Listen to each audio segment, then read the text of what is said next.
아브라함이 하나님과 동행한 지 어느덧 25년이 훌쩍 지났습니다. 그는 갈 바를 알지 못하고 출발했어요. 가는 모든 길은 광야였습니다. 삶의 현장은 치열했어요. 그동안 많이 실수도 했고 실제로 많이 넘어지기도 했습니다. 그런데 그렇게 25년간의 세월을 보내는 동안에 어느덧 아브라함은 하나님을 비추는 맑은 제자가 되었습니다. 그래서 이방 사람들이 그의 삶의 모습을 가만히 보았을 때 그의 삶이 보이는 것이 아니라 그와 함께하고 있는 하나님을 비출 정도로 아브라함은 하나님을 반사하는 존재가 되었다는 것입니다. 오늘 말씀을 통하여 우리의 삶이 어떻게 하면 하나님을 비출 수 있을 것인가, 그 부분을 함께 묵상해 보도록 하겠습니다. 첫 번째는 이것입니다. 무슨 일을 하든지 하나님과 함께하라. 무슨 일을 하든지 하나님과 함께하라. 오늘 본문은 아비멜렉이 아브라함을 찾아오는 것으로부터 시작이 되어집니다. 아비멜렉과 아브라함의 첫 만남은 결코 유쾌하지가 않았습니다. 이들은 그 이후에 별로 서로 보고 싶지 않은 관계가 되었어요. 아브라함이 자신의 아내를 동석이나 속였고 그 바람에 블레셋 땅 가운데 한바탕 큰 소동이 벌어졌습니다. 그렇게 아브라함은 쫓겨나듯 그 도시를 빠져나오게 됩니다. 그리고 몇 년간의 시간이 흘렀어요. 그런데 어느 날 갑자기 아비멜렉이 군대 장관을 데리고 아브라함을 방문합니다. 우리 22절 말씀 함께 읽어보겠습니다. 그때에 아비멜렉과 아브라함에게 대하여 말하되 내가 무슨 일을 하든지 하나님이 너와 함께 계시도다. 아멘. 여러분 보십시오. 아비멜렉과 군대 장관 비골이 찾아왔는데요. 아비멜렉은 사람 이름이 아니라 블레셋 왕의 호칭이라고 말씀드렸어요. 비골 역시 마찬가지입니다. 사람의 이름이 아니라 블레셋의 군대 장관을 부르는 호칭이 비골입니다. 그러니까 지금 한 나라의 왕과 군대 장관이 한 노인 아브라함을 찾아온 것입니다. 이것은 매우 이례적인 사건이었어요. 여러분, 지금 블레셋은 애국과 국경을 마주하고 있습니다. 그만큼 군사력이 탁월한 국가였고요, 무역이 왕성한 도시였어요. 한 나라의 최고 권력자와 군대 장관이 함께 아브라함을 찾아와서 무엇을 요구하고 있냐면 상호 평화 조약을 맺자는 것입니다. 서로 공격하지 않는 평화 조약을 맺자라고 한 나라 왕이 찾아왔어요. 그것도 조약을 맺는데 당대에만 맺는 것이 아니라 자기의 세대를 뛰어넘어 3대까지 이어지는 유효한 평화 조약을 맺자라고 찾아온 것입니다. 23절 말씀 읽어보겠습니다. 그런즉 너는 나와 네 아들과 네 손자들에게 거짓되이 행하지 아니하기를 이제 여기서 하나님을 가리켜 내게 맹세하라. 내가 내게 후대한 대로 너도 나와 내가 머무는 이 땅에 행할 것이니라. 아멘. 아비멜렉은 아브라함과 평화 조약을 맺기를 원하는데 자신의 당대를 뛰어넘어 3대까지 이어지는 조약을 맺기를 원했습니다. 아니 왜요? 한 나라의 왕과 군대 장관이 찾아와서 한 개인인 노인에게 왜 3대까지 이르는 평화 조약을 맺자라고 간청하고 있을까요? 아브라함의 삶 속에서 모든 일을 하든지 간에 하나님이 보였기 때문에 그렇습니다. 22절 말씀 다시 한번 읽어보겠습니다.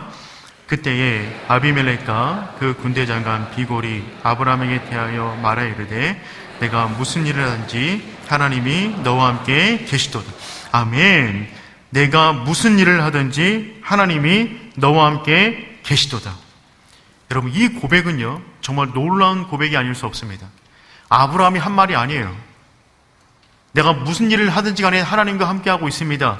아브라함이 한 말이 아니라 아브라함의 인생을 주목하여 지켜보았던 이방인들이 하는 말이 무엇이냐면 그의 삶 가운데 가득한 하나님의 임재를 목격했다는 것입니다.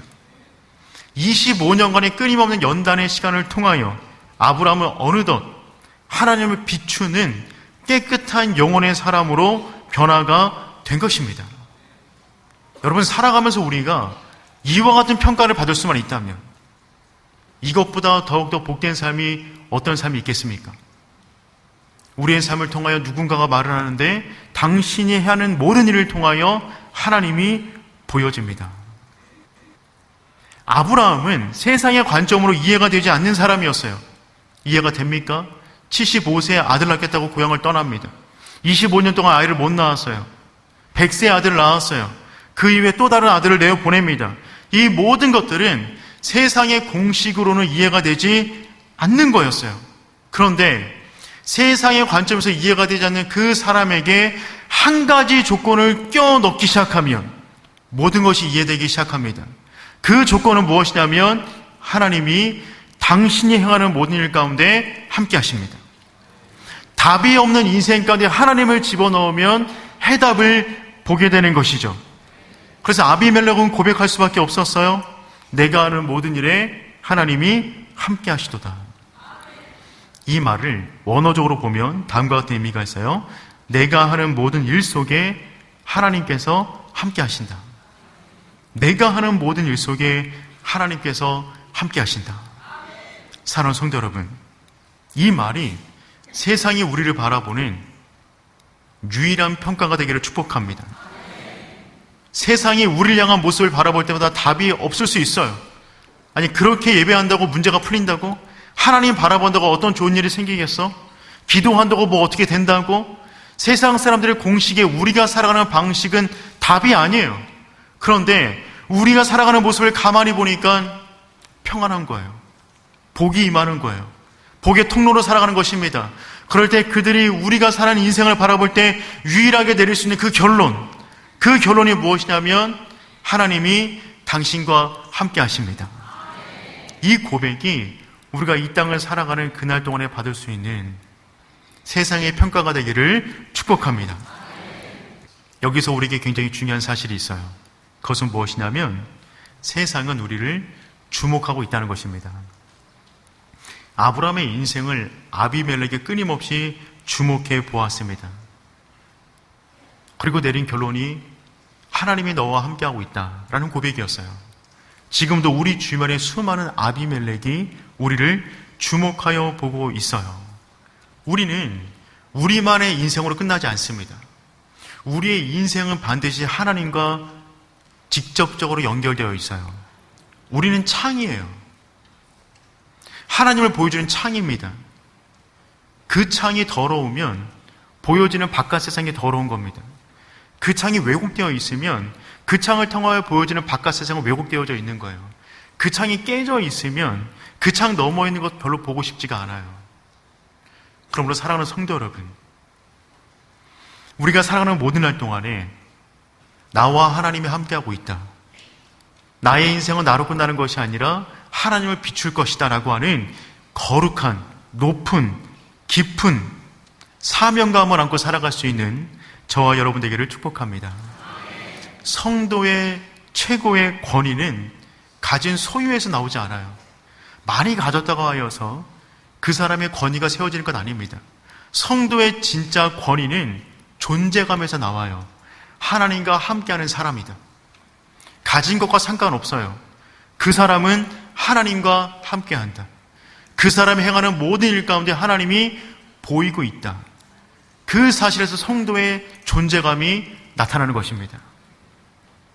세상이 감당할 수 없는 그 무거운 존재감, 그것을 드러낼 수 있는 하나님의 사람 되기를 축복합니다.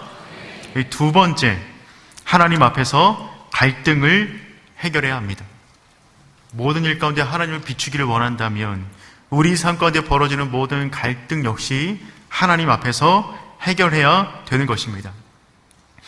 아비멜렉이 조약을 맺자고 찾아왔어요. 그러니까 이 조약 가운데 우위에 서 있는 사람은 아브람입니다. 아비멜렉이 와서 간청을 하는 거잖아요.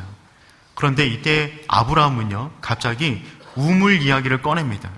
우리 25절 말씀 함께 읽어보겠습니다. 아비멜렉의 종들이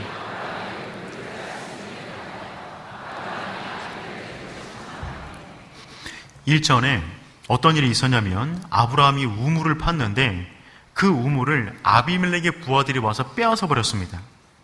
우물은 굉장히 중요한 재산이었어요. 광야 가운데 우물이 없으면 생존할 수가 없습니다. 아브라함이 그 우물을 팠고 우물이 나왔는데 아비멜렉의 부하들이 와서 그 우물을 빼앗아간 일을 지금 말하는 것입니다. 아비멜렉은 이 말을 처음 듣는 이야기였어요. 너무나 당황스러워합니다. 지금 아비멜렉은 아브라함과 평화 조약을 맺기 위해서 스스로 찾아왔는데 평화가 아니라 분쟁이 일어날 만한 일이 벌어진 것입니다. 그런데 이때 아브라함은 이 예민한 문제를 어떻게 해결하냐면 하나님의 방법으로 해결해 나갑니다. 평화롭게 하나님의 마음으로 해결해 나가요. 아비멜렉이 모른다고 하니까 믿어줍니다. 더 이상 추궁하지 않아요. 그의 말을 믿어주고 과거는 과거로 묻습니다. 여기서 끝나는 것이 아니라 도리어 아브라함은 아비멜렉에게 귀한 선물까지 줍니다. 27절 말씀 읽어보겠습니다.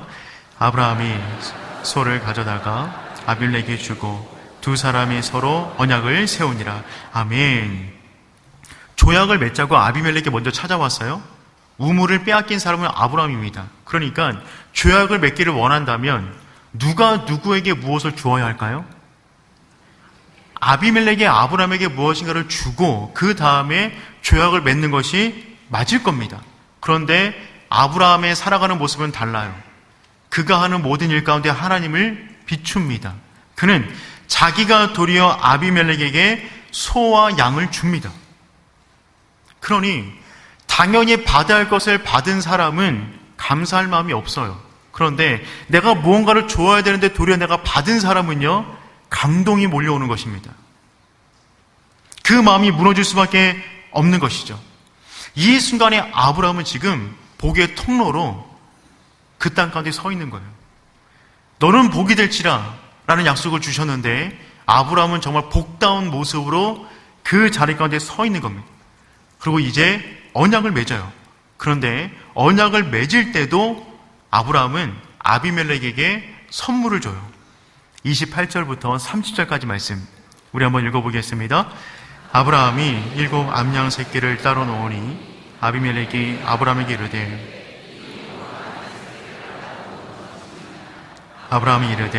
너는 내 손에서 이 암양 새끼 7을 받아 내가 이 우물 판 증거를 삼으라 하고. 아멘. 아비멜렉은 이미 뜻밖의 선물을 받았어요. 양과 소를 받았어요. 너무 감사해요. 너무 미안해요. 그런데 거기서 끝나는 것이 아니라 계약을 본격적으로 맺기 직전에 7 암양 새끼를 선물로 또 줘요. 감격 위에 감동을 쌓는 거예요. 너무 송구해서 물어봅니다. 아니 왜 이렇게 선물을 자꾸 주는 것입니까? 이 선물의 의미는 도대체 무엇입니까? 라고 물으니까 아브라함이 이렇게 말을 해요. 이것으로 내가 이 우물을 판 증거를 삼으라. 아비멜렉은 그냥 주고 보상금까지 줘도 모자를 판에 선물까지 2배로 받은 다음에 요구하니까 너무 미안한 것이죠. 곧바로 맹세를 하기 시작합니다. 31절 말씀 읽어보겠습니다. 두 사람이 거기서 서로 맹세하였으므로. 아멘. 두 사람이 거기서 맹세했어요. 이 우물은 당신 것입니다. 그리고 그 우물의 이름을 부엘세바라고 이름을 지었어요. 그 유명한 부엘세바가 여기서 지금 등장하고 있는 것입니다. 이로써 그 우물 부엘세바에 대한 소유권은 아브라함에게 명확히 있음을 그 나라 왕과 지금 언약을 맺은 거예요. 그런데 여기에서 아브라함의 주도 속에서 벌어지고 있는 이 언약 속에서 숨겨진 사실이 하나 있습니다. 이 사실이 중요한데요. 그것은 무엇이냐면 아브라함은 지금 철저하게 아비멜렉과 계약을 맺는다기보다는 하나님과 계약을 맺고 있는 거예요. 아비멜렉 당사자와 문제를 해결하기보다는 그 분쟁 사이에 하나님을 두고 그 하나님 앞에 지금 맹세를 하고 있는 것입니다. 그래서 이 본문의 사건이 벌어질 때 특별하게 7이라는 숫자가 계속해서 반복되고 있어요.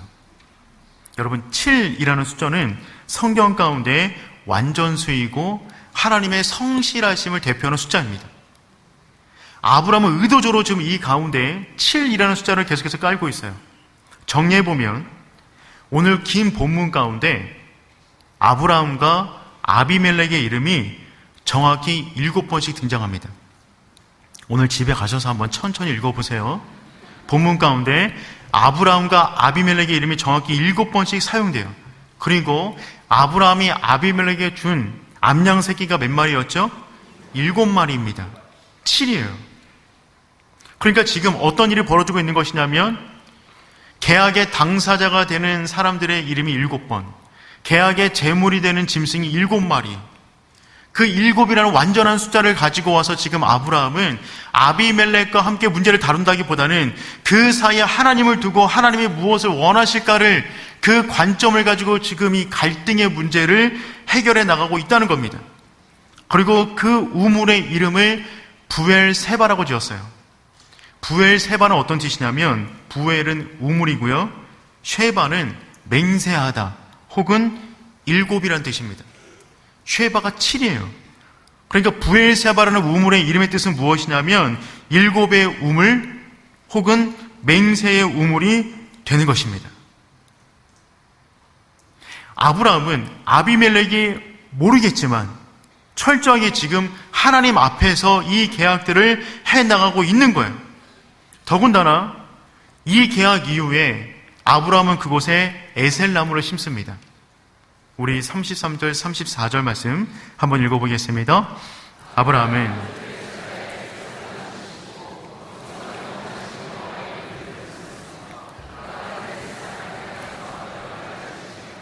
아멘. 그 계약 이후에 그 우물의 이름을 부엘세바라고 지은 다음에 그곳에다가 에셀나무를 심었어요. 이 에셀나무는 시내 반도에 서식하는 상록수인데 재질이 단단하고 키가 커서 큰 그늘을 만들어줍니다. 그 나무의 상징은 무엇이냐면 하나님의 은혜예요. 즉 지금 아브라함은 어떻게 지금 이 계약을 끌고 가고 있는 것이냐면 갈등의 문제가 벌어졌지만 이것을 인간 대 인간으로 해결하는 것이 아니라 그 갈등 사이에 하나님을 두어 나는 하나님 앞에서 이 문제를 해결해 나갑니다라는 고백을 끊임없이 해나가고 있는 거예요. 그래서 아브라함은 이 갈등의 문제를 해결하는 일에 있어서도 하나님을 온전히 비추고 있는 것입니다. 우리가 평안하게 잘 나갈 때는 우리의 모습을 통하여 하나님을 얼마든지 보여줄 수 있어요. 그런데 막상 갈등의 문제가 벌어졌을 때, 특별히 경제적인 문제 속에서 갈등의 문제가 벌어지면 그 가운데 하나님의 모습을 드러내기가 참 어렵습니다. 근데 아브라함은 그 가운데 속에서라도 온전히 하나님을 지금 보여주는 방식으로 이 문제를 해결하고 있는 것이죠. 아브라함이 이렇게 조약을 맺는 것은 세상 사람들의 눈에는요, 어리석어 보입니다. 손해보는 것 같아요. 내 우물이잖아요. 내 우물인데 이 사람이 빼앗아 갔잖아요. 그렇다면 계약을 맺을 때 더군다나 이 사람들이 먼저 찾아와서 제발 맺어달라고 요청하는 입장이라면 그 우물 사용권을 미리 받고 그 다음에 소유권도 내 거니까 내가 가진 다음에 계약을 맺는 것이 맞을 거예요. 세상 사람들의 모습에는 지금 아브라함이 손해보는 것만 같습니다. 어리석어 보여요. 근데 아브라함은 그것이 중요한 것이 아니라 하나님 앞에서 이 문제를 어떻게 해결할 수 있는 것인가가 더욱더 중요한 사람이었어요. 그리고 놀라운 것은 하나님은 이 사건을 통하여 하나님께서 약속하신 두 번째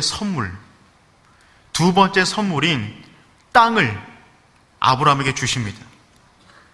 이건 정말 놀라운 사실입니다. 오늘 설교 가운데 이 부분이 가장 중요한 부분이에요. 여러분, 오늘 맹세한 그 우물의 이름이 뭐라고요? 부엘세바입니다. 부엘세바라는 단어를 꼭 기억하셨으면 좋겠어요. 이 부엘세바는 이스라엘의 국경선으로 그어집니다. 사사기 20장 1절 말씀 우리 한번 읽어보겠습니다. 예, 모든 이스라엘 자손이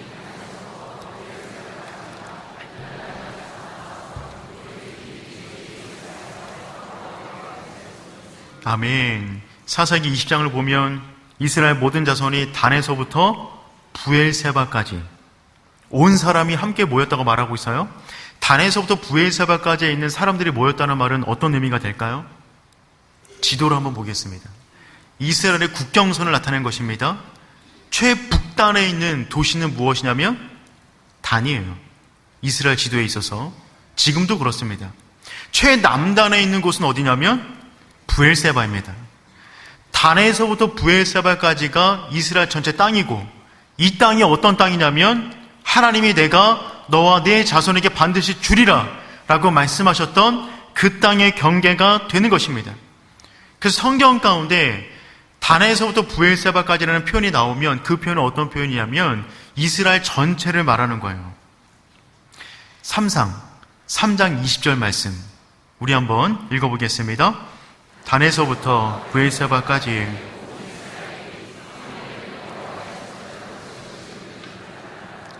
아멘. 단에서부터 브엘세바까지 있는 모든 사람들이 사무엘이 선지자인 줄 알았대요. 그러니 이 말은 어떤 의미예요? 이스라엘 전체의 백성이 전부 다 이 사실을 알았다는 말입니다. 관용구처럼 나오는 거예요. 단에서부터 브엘세바까지. 그러니 지금 어떤 사건이 벌어진 것이냐면 아브라함은 하나님의 방법대로 이 갈등의 문제를 해결하기를 원해서 그 문제를 해결했는데 하나님이 그 순간에 국경선을 그어서 이 땅으로부터 내가 너에게 주기를 약속한 그 땅을 시작하시는 것입니다. 아브라함이 이 사실을 알았을까요? 몰랐어요. 아브라함은 그냥 선한 마음으로 이 갈등의 문제를 하나님께서 원하시는 방법으로 해결했을 뿐입니다. 사람들은 손해보았다고 말했을 거예요. 하지만 하나님 안에서 해결한 모든 것은요, 손해일 수가 없습니다. 하나님이 그 일을 시작으로 하여 우리 인생 가운데 놀라운 일을 이루실 줄 믿습니다. 하나님께서 75세 때 약속하셨어요. 본토 친척 아비집을 떠나면 내가 너에게 2가지를 줄 것이다. 첫 번째, 자녀를 줄 것이다. 두 번째, 땅을 줄 것이다. 첫 번째 약속은 25년 만에 얻게 되었어요. 100세에 이삭을 낳았습니다. 젖을 떼는 날 이스마엘을 내보냈어요. 그래서 그 집안 가운데 누가 약속의 자녀인가를 명확히 했어요. 약속의 자녀를 명확히 하자마자 그때에 아비멜렉이 찾아와서 조약을 맺자고 합니다. 누가 봐도 아브라함이 손해보는 듯한 조약이었지만 그때에 하나님께서 약속하신 그 땅이 출발되는 겁니다.